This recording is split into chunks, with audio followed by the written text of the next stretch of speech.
এক ব্যক্তিকেই 3 দিন আল্লাহ রসুল জান্নাতের সুসংবাদ দিছেন, জান্নাতি বইলা চিহ্নিত করছেন। আর ওনার সামনে না বড়া মজমার ভিতরে প্রথম দিন তো বড় সুন্দরভাবে জিজ্ঞাসা করছে, তোমাদের ভিতরে কে জান্নাতি দেখতে মনে চায়? জান্নাতি মানুষ বলছে, ইয়া রাসূলুল্লাহ, আমরা সবাই দেখতে মনে চায়। বলছে, এখন যেই লোকটা আসবে উনি জান্নাতি। দ্বিতীয় দিনও এইভাবে বলছে, তৃতীয় দিনও এইভাবে বলছে। আমি সাহাবীর নাম ভুলে গেছি। ওই সময় সবচেয়ে বড় যিনি আবেদ ছিলেন, আবেদ নামে মশহুর ছিলেন, ওনার ভিতরে আকাঙ্ক্ষা জাগছে, ঈর্ষা জাগছে যে এই লোকটা কি আমল করে 3 দিন টানা জান্নাতি। তো বাড়িতে মেহমান হয়ে দেখছেন, এশার নামাজ পড়া এসা ঘুমান, ফজরের আজানের সময় ওঠেন, সারা রাত্রে কোনো আবাদত বন্দিগি নেই। তো তৃতীয় দিন আর নিজেকে ধরে রাখতে পারেন না, জিজ্ঞাসা করছে, ভাই এত বড় মর্যাদায় তুমি কি করে উঠলা? 3 রাত্র দেখলাম, কিছুই তো দেখলাম না। রাত্রে যা দেখার ওটা তো কিছুই দেখলাম না, কিছুই তো দেখলাম না। এত বড় মর্যাদায় উঠলা কি করে? বলছে, এটা তো বলতে পারবো না, হয়তো হইলে এইটাই হইতে পারে যে আমি যখন ঘুমাই তো দিল ঝাড়ু দিয়া ঘুমাই। মাইসে বিছনা ঝাড়ু দেয়, ঘর ঝাড়ু দেয়, কাপড় চোপড় নাইরা চেরা ঝেরা ঝুরা ঘুমায়, আমি দিলটারে ঝাড়ু দিয়া ঘুমাই। আমার দিলে কারো জন্য কিছু রাখি না। বলছে, এটাই হবে। তাহলে আসলে যেটাকে রোগ মনে করা দরকার ছিল বা রোগ হিসাবে প্রচার করা দরকার ছিল, মানুষকে সজাগ করা দরকার ছিল, আজকে ওটাকে রোগও মনে করা হয় না, ওটাকে রোগ বলে প্রচারও করা হয় না, মানুষকে সজাগও করা হয় না। অনুভূতি হারায় গেছে। আর যে কেউ মনেও যদি করে তো এলাজেরও চেষ্টা করে না, যেটার এলাজ কোথায়, চিকিৎসা কোথায়, কোন জায়গায় গেলে চিকিৎসা হবে, এটা ডাক্তার কোথায়, কার কাছে গেলে চিকিৎসা হবে, এটাও মানুষ ভাবে না। এই জন্য আমার কথা শুরু এটাই ছিল যে শরীরের রোগকে তো আমরা রোগ মনে করি, আর এটাকে উপশম করার জন্য, আরোগ্যতা লাভ করার জন্য, সুস্থ হওয়ার জন্য রাতের অন্ধকারও অ্যাম্বুলেন্স নিয়ে ছুটতে থাকে যে এটার থেকে আরোগ্যতা লাভ করা যায় কি করে তাড়াতাড়ি। কিন্তু আসলে আমি দেখাইলাম আল্লাহ এই উম্মতের জন্য এটা করছেন। এই উম্মত 56 ভাবে শহীদ হবে। কত ভাবে? কত ভাবে? এত বড় শাহাদতের পরিধি আল্লাহ কোনো উম্মতকে দেন নাই।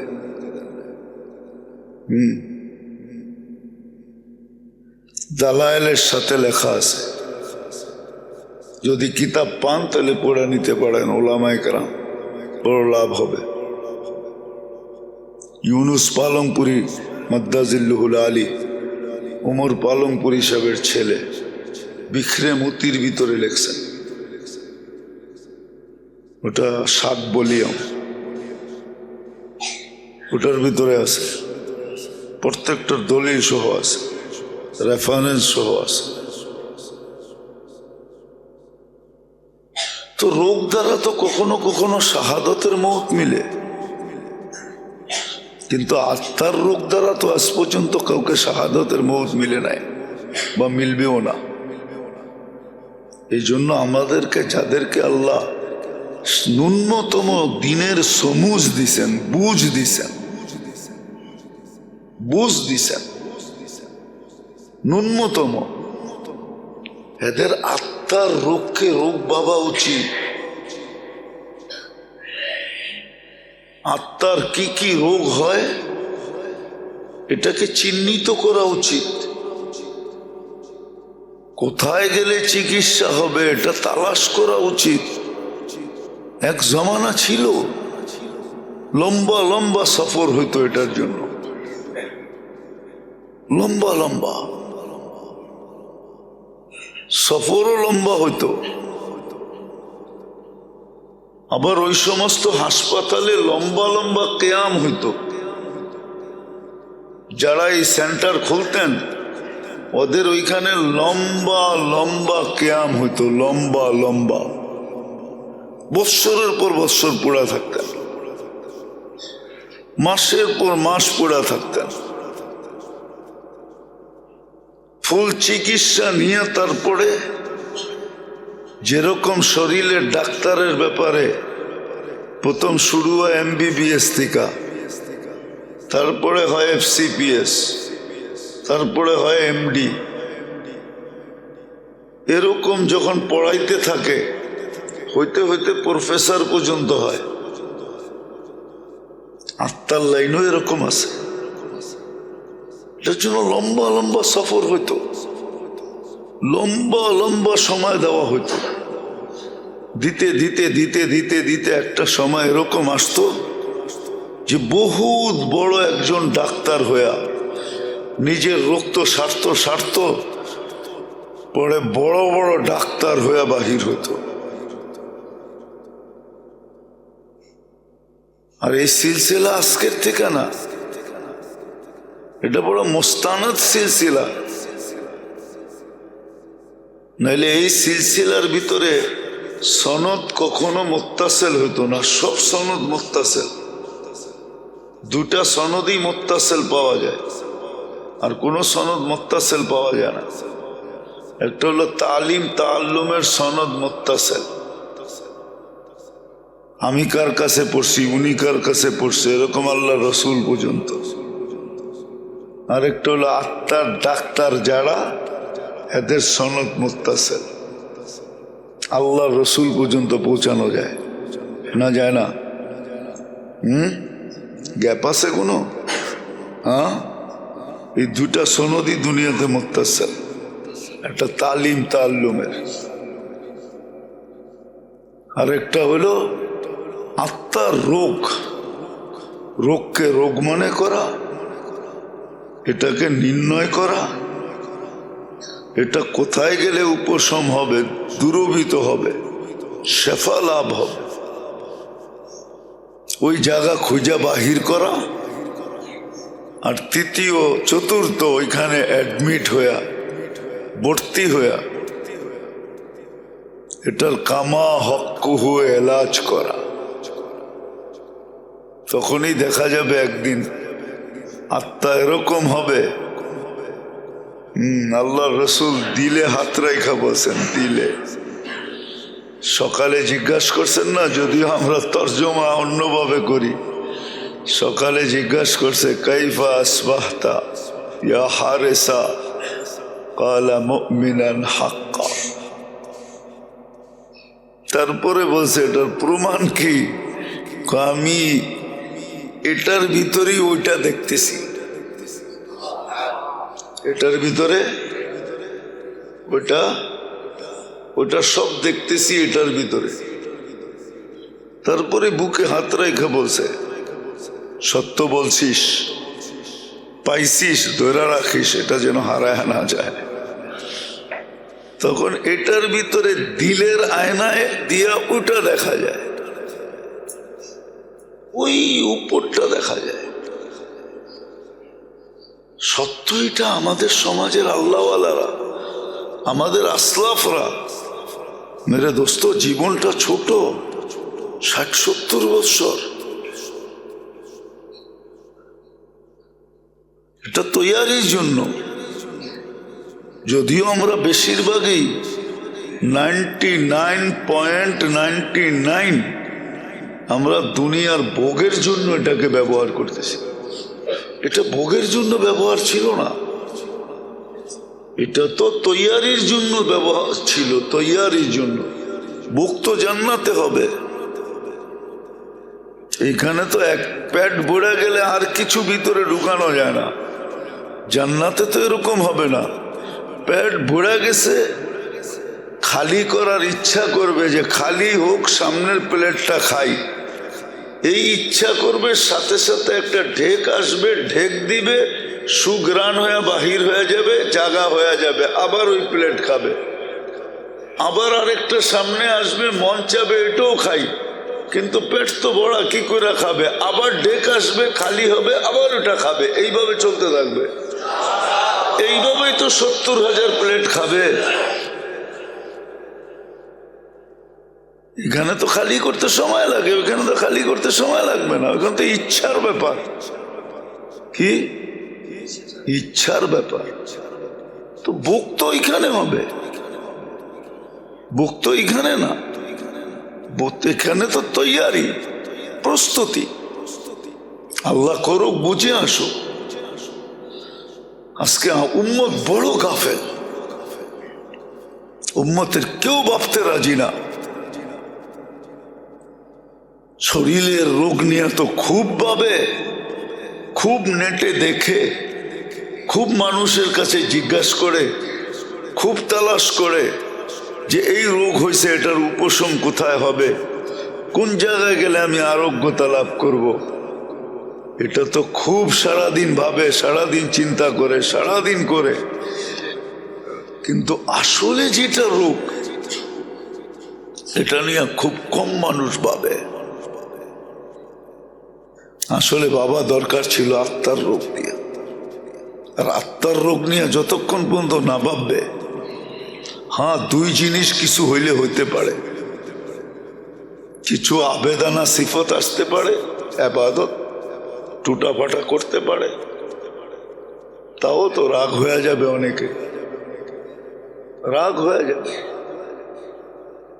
বৎসরে 3 চিল্লা দেয়, আজ পর্যন্ত কাউকে পাইলাম না যে সে তার নামাজটাকে কোনো আলেমের সামনে দাঁড়ায়া পড়া, 2 রাকাত পড়া আলেমের সামনে, আলেম থেকে নেখায়া নিছে যে আপনার নামাজটা ঠিক আছে, রুকু ঠিক আছে, সেজদা ঠিক আছে, কওমা ঠিক আছে, জলসা ঠিক আছে, দুরুদ ঠিক আছে, আত্তাহিয়াত ঠিক আছে, তসবিহাত ঠিক আছে, কেরাত ঠিক আছে। কি রাগ হয়ে গেলেন? এরকম কি একজনও পাওয়া যাবে যে আলেমের কাছে আমি সত্যায়িত করছি? আপনি তো যা শিখছেন তাই পড়তেছেন, সত্যায়িত তো করি না। 2 রাকাত নামাজ তো কোনো আলেমকে দেখায় সত্যায়িত করি না। সূরা কেরাত পড়া তো সত্যায়িত করি না, আলেমকে সূরা কেরাত শোনায় সত্যায়িত করি না, যে তাসদিক করে লইছি যে হ আপনার সূরা কেরাত ঠিক আছে, এটাও তো করি না। এটা বলি, এটাও অনেকে পছন্দ করে না। যারা নিজেদেরকে দিনদার ভাবে, এদের মজমায় এটা বলাটাও এরা পছন্দ করে না, যে না এটা বলা হওয়ার দরকার নেই। এটা বলেন কেন? আমাদেরকে মেহনতের কথা বলেন, এটা বলাও পছন্দ করে না। রাগ হেন না। আসলে আমি তো মাঝে মাঝে বড় বড় মজমায় জিজ্ঞাসা করে বুঝলি, সারা জীবনে একবার 99 নামের অর্থ দেখে না। ও আল্লাহ চিনবে কি? আল্লাহ রটলেই কি আল্লাহ চিনা যায়? আল্লাহ তো নিজের পরিচয় দিছে, ওটাও তো দেখে না। আল্লাহ তো এক এক সিফত দিয়ে পরিচয় দিছে যে আমি আল্লাহ কে, আমার পরিচয় কি। বড় বড় মজমায় জিজ্ঞাসা করে দেখছি, একজনও হাত উঠাইতে পারে না। সারা জীবনে একবার 99 নামের অর্থ দেখে নেয় নিবিড় ভাবে। দেখলে হয়তো বুঝে আসতো। কারণ এটাই, টুটা ফাটা ইবাদত হয়ে যাবে। হয়তো ইমানি কোনো আসরাত নিজের ভিতরে জাহের হবে, কিন্তু আসলে সাজ ফুইটা উঠবে না, যেটাকে সাজ বলে, যেটার দ্বারা মানুষ আকর্ষিত হয়। মানুষ তো মানুষ, সৃষ্টি আকর্ষিত হয়, সৃষ্টি। সাহাবাদের প্রতি সমস্ত মখলুক ফেদা ছিল, ফেদা। সব মখলুক সাহাবাদের খেদমত করতে পারলে নিজেকে সৌভাগ্যবান মনে করত। শুধু ইবাদত দ্বারা হয় না, শুধু ইমানি হালের দ্বারা হয় না, বরং সাজ ফুইটা উঠছে, ইসলা ছিল, মুআমালাত সেরকম ছিল, মুআশারা সেমন ছিল, আখলাক সেমন ছিল, যার কারণে সবার সামনে ওনাদের সৌন্দর্য ফুটা এরকম উঠছে যে সমস্ত মখলুক ওনাদের উপরে ফেদা ছিল, ফেদা। আজকে দুঃখ এটাই যে উম্মতের যেটাকে রোগ মনে করা দরকার ছিল ওটাকে কেউ রোগ মনে করে না, যেটার ইসলাহ দরকার ছিল ওটাকে কেউ ইসলাম মনে করে না। আজকে কোনো তবকার ভিতরে এটা নাই, খুব কম। আসলে উচিত এটা ছিল যে আমার ভিতরে, আত্মার ভিতরে কি রোগ আছে, লোভ কতটুকু আছে, লালসা কতটুকু আছে, হিংসা কতটুকু আছে, বিদ্বেষ কতটুকু আছে, আদাওয়াত কতটুকু আছে, গীবত কতটুকু আছে, অহংকার কতটুকু আছে। এক একটা রোগ আগে নির্ণয় করা দরকার ছিল যে আত্মার রোগগুলা কি, এটা নির্ণয় করা। আজকে সারা দিন দেহটা নিয়ে ভাবি, দেহ নিয়ে ভাবি, দেহের খোরাক নিয়ে ভাবি যে দেহে কি খাওয়ার দরকার। এই শীত আসতেছে, হ্যাঁ কি বলেন, কি একটা আছে না, এতটুকু ছোট ছোট পাওয়া যায় প্যাক, ছোট একটা ডিব্বার ভিতরে পাওয়া যায় না, জেলি, বেজলিন, হ্যাঁ এটা তো প্রত্যেক ছেলেদের জেবেও থাকবে, ঠিক না?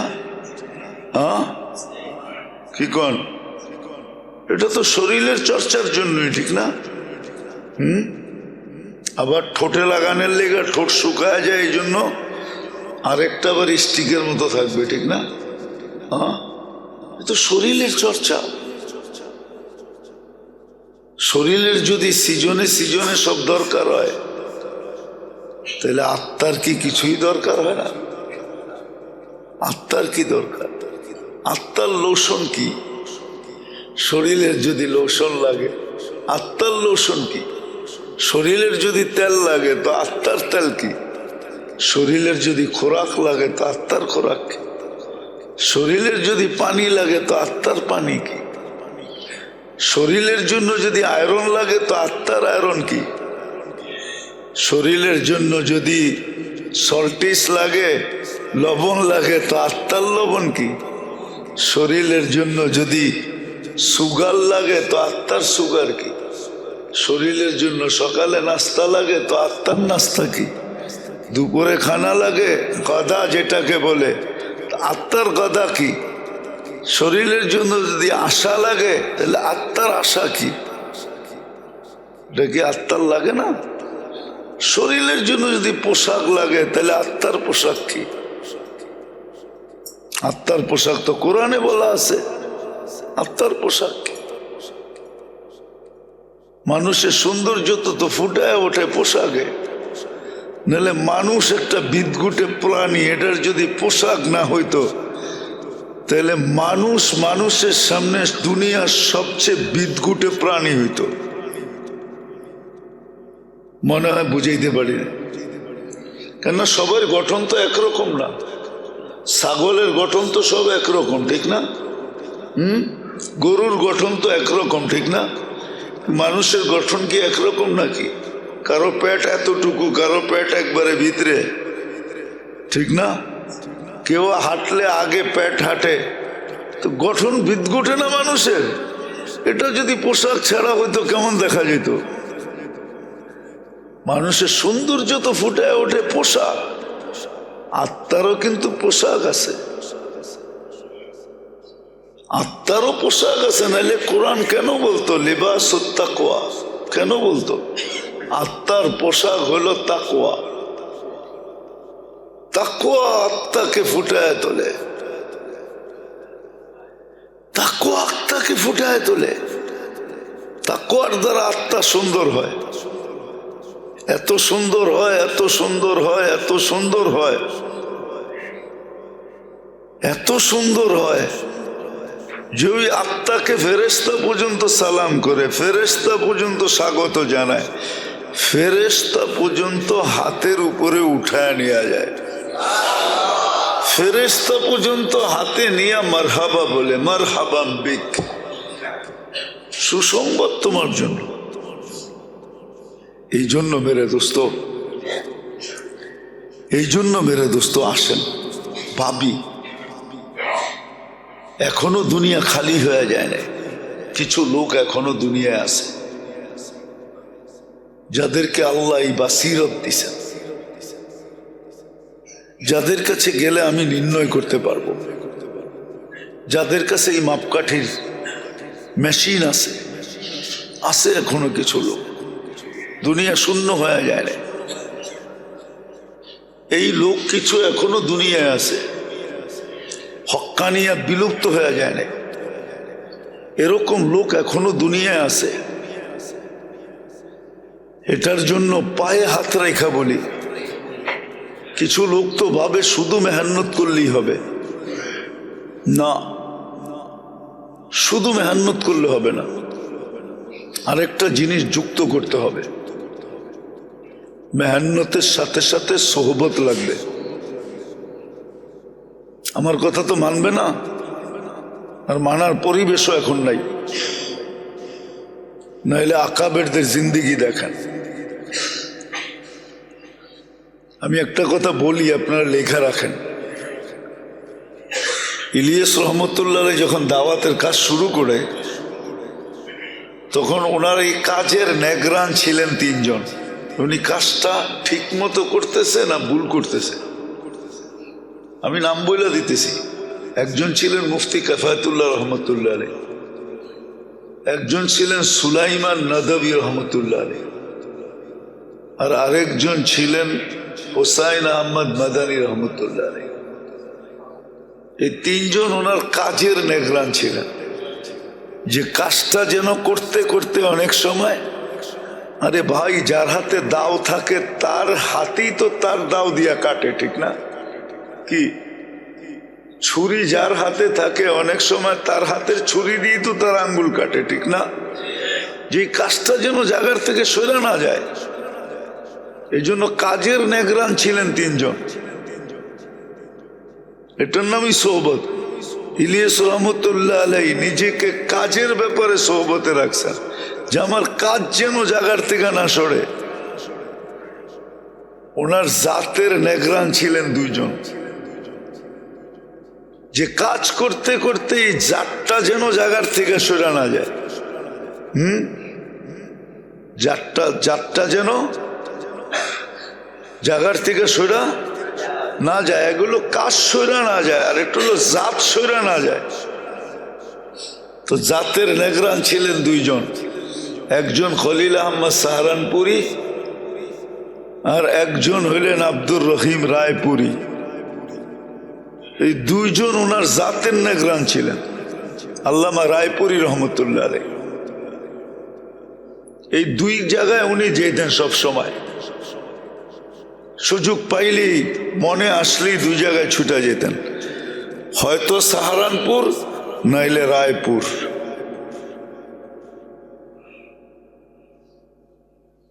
আর ওনার কথাগুলা ঠিক হইতেছে কিনা, বা আগে যায় কথাগুলা বিকৃত না হয়, এগুলা সুরক্ষিত থাকে, এর উপরে জিম্মাদার ছিলেন 2 জন, এর উপরে দায়িত্ববান ছিলেন 2 জন, যে ওনার কথাগুলা যেন ঠিক থাকে আর এগুলা যেন সুরক্ষিত থাকে। একজন ছিলেন মনজুর নোমানী রহমতুল্লাহ আলাইহি, আর একজন ছিলেন আবুল হাসান আলী রহমতুল্লাহ আলাইহি। এই জন্য মলফুজাত লেখছেন আবুল মনজুর নোমানি সাহেব, আর কাজের ব্যাপারে লেখছেন দিনী দাওয়াত যেটা, ওটা লেখছেন আবুল হাসান আলী নদভী সাহেব। সব ইলিয়াস রহমতুল্লাহের কথা যেমনে বলছেন অমনে লেখছেন, আবার নিজেরা দেখছেনও কথাগুলো ঠিক আছে কিনা। আর দুইজন কোনো মামুলি মানুষ না, মনজুর নোমানি কোনো মামুলি মানুষ না, কিন্তু মামুলি আবুল হাসান আলী নদভী ভারতবর্ষে যার সমান খেলাফত কেউ পায় নাই। এক ব্যক্তি 12 আল্লাহওয়ালার তাসদিক পাইছেন, 12 জনের থেকে খেলাফত পাইছেন, আবুল হাসান আলী নদভী। ওনাকে 12 জনে খেলাফত দিছে, 12 জনে। বিশ্বাস হয় না? আহমদ লাট সাহেব এখনো মরা যায় না, জিন্দা আছে, ওনার কাছে জিজ্ঞেস করেন। আবুল হাসান আলী নদভীর সাহেবের খেলাফত পাওয়া হইল আহমদ লাট সাহেব, ওনাকে জিজ্ঞেস করেন। এই জন্য আসেন, আসেন, শুধু মেহনত করলে হবে না, সোহবত লাগবে, সোহবত, সোহবত লাগবে। আর সোহবত কাদের? যারা কলবের রোগকে নির্ণয় করতে পারে আর এটার এলাজ করতে পারে, কলবের রোগকে নির্ণয় করতে পারে আর এর এলাজ করতে পারে, চিকিৎসা করতে পারে। আর আমাদের সবচেয়ে বেশি দরকার আত্মার রোগের নির্ণয় করা আর এটাকে চিকিৎসা করা। আত্মা আল্লাহ পাক তৈরি করছেন, পাক। এই জন্য হাদিস চিৎকার দিয়া বলতেছেন, কুল্লু মৌলুদিন ইউলাদু আলাল ফিতরা। আল্লাহ বলে আমি এটাকে পাক তৈরি করছি, ফিতরতের উপরে তৈরি করছি। তুমি এটাকে ফিতরত হিসাবে নিয়ে আসো, আমারটা আমাকে পাক ফেরত দাও, পাক। আমি না পাক তৈরি করিলে এটাকে। আত্মা আল্লাহ পাক তৈরি করছেন। এই জন্যই তো আল্লাহ রসুল বলছেন, কুল্লু মৌলুদিন ইউলাদু আলাল ফিতরা ফাআবাওয়াহু ইউহাউবিদান ওয়া ইউনাসসিরান ওয়া ইউমাজ্জিসান। এটাকে নাপাক আমরা পরে করি, এটা পাক তৈরি। এই জন্য আসেন, আছে এখনো দুনিয়াতে কিছু লোক আছে। আর ভুলে থাকি না। আমাদের ভুল যেই কারণে হয়, আমরা বিবেক দিয়া ভাবি, বুদ্ধি দিয়া ভাবি, বিদ্যা দিয়া ভাবি, সমাজ দিয়া ভাবি। এই ভাবনাগুলো আমাদেরকে ভুলের শিকার করে। আমি বিবেক দিয়া ভাবতে যাই, বিবেক আমাকে বিভ্রান্ত করে। বুদ্ধি দিয়া ভাবতে যাই, বুদ্ধি আমাকে বিভ্রান্ত করে। বর্তমান বিদ্যা দিয়া ভাবতে যাই, বিদ্যা আমাদেরকে বিভ্রান্ত করে। সমাজের দিকে চাইয়া ভাবতে যাইয়া, সমাজের উপরে ভাবতে যাইয়া সমাজ আমাদেরকে বিভ্রান্ত করে। এই চারোটাই দুশ্মন। এগুলোর থেকে ঊর্ধ্বে হইয়া এখনো লোক আছে, আল্লাহওয়ালা আছে, এদের সোহবতে আসেন। হক্কানিয়াতওয়ালা আছে, হক্কানিয়া আলেম ওলামা আছে, এদের কাছে আসেন। যারা আমরা ওলামা, আমাদেরও উচিত খুঁজা বাহির করা, যাওয়া, নিজের চিকিৎসা করা। আল্লাহ আমাদেরকে এতটুক কথার উপরে মেহনতের সাথে সাথে নিজেকে সোহবতের সাথে লাগায় রাখা।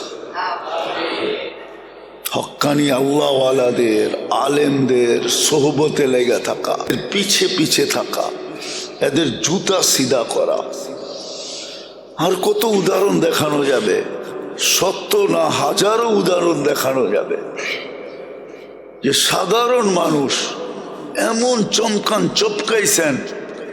আরে তকি ওসমানী মুবতাজিল্লাহুল আলী, ওনার পীরকে চিনেন? ওনার পীর তো হলো ডাক্তার আব্দুল হাই রহমতুল্লাহ আলাই, উসওয়ায়ে হাসানা, যার পড়ানো হয় মাদ্রাসায়। ডক্টর আব্দুল হাই সাহেব খেলাফত দিছেন তকি উসমানী সাহেবকে, ডাক্তার আব্দুল্লাহ সাহেবকে খেলাফত দিয়েছেন থানভী রহমতুল্লাহ আলাইহি, একজন ডাক্তার। নিজেকে কতটুকু লাগাইছেন বলেন, কতটুকু লাগাইছেন? যে থানভী রহমতুল্লাহ আলাইহির খেলাফত হইল ভারতবর্ষের সবচেয়ে কি কঠিন খেলাফত। কি